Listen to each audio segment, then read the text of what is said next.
My name is Joe Gaviola, and I live in the Montauk Lighthouse, the easternmost point on Long Island, known as either the beginning or the end, depending on which way you're coming from. In 1987, my firstborn daughter became critically ill, so my wife and I both left our positions in the city and decided to move to Montauk for 6 months to help my daughter back to health. And we fell in love with it so much, we started a group of businesses here. The lighthouse was commissioned in 1792 by George Washington. It was built in 1796. 1987, the Coast Guard was electrifying lighthouses across the country. They were taking down this beautiful, behind me, 3.5 order Fresnel lens, and they were basically going to board up and leave the property. The Montauk Historical Society stepped up to the table and said we would like to lease the lighthouse from the federal government. And that was a big undertaking for the Historical Society, and when they opened up the first day, they did $6 in a cigar box. We did such a good job that in 1996, we actually purchased the lighthouse from the federal government for what I call $1 in a dream.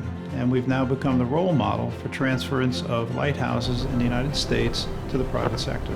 There's no tax dollars that we get from any public entity. We pay for everything ourselves. There had always been a keeper here since 1796 when it was purchased.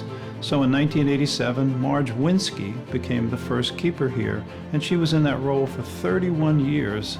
And then in 2018, I heard that Marge was considering leaving. I am divorced. My daughters are both off and married, and I said I would like to be the next person to be considered the keeper of the light. I lived in the basement for a while here. I lived in a trailer. Never regretted a minute of it. In 2007, we got a call from Waverly Auctions in Arlington, Virginia. We got a call that the original George Washington signed authorization for the purchase of this property was coming up for bid by an anonymous collector. No matter what, we were going to get this document. I went down to Arlington, Virginia. The owner of the gallery took me into a back library, and in a lucite sleeve was the original George Washington signed document. Left me alone with it back there, and I must say it's one of the most emotional moments of my life, looking at basically Montauk's birth certificate, and my hands are shaking, and I'm looking at George Washington's signature, and I said, I'm never going to have the chance to touch something that George Washington did.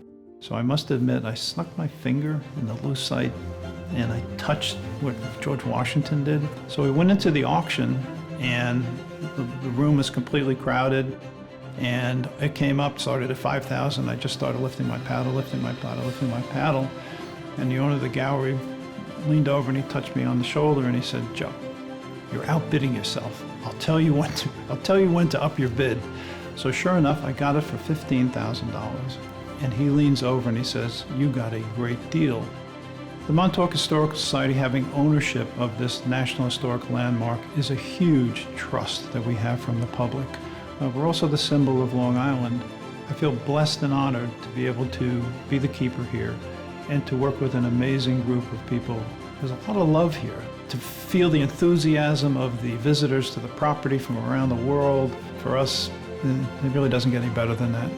My advice to the next keeper is to appreciate this treasure and to recognize that every moment you're here is a special point in your life. It kind of doesn't get any better than this place. Not for everyone, but while you're here, take advantage of every moment.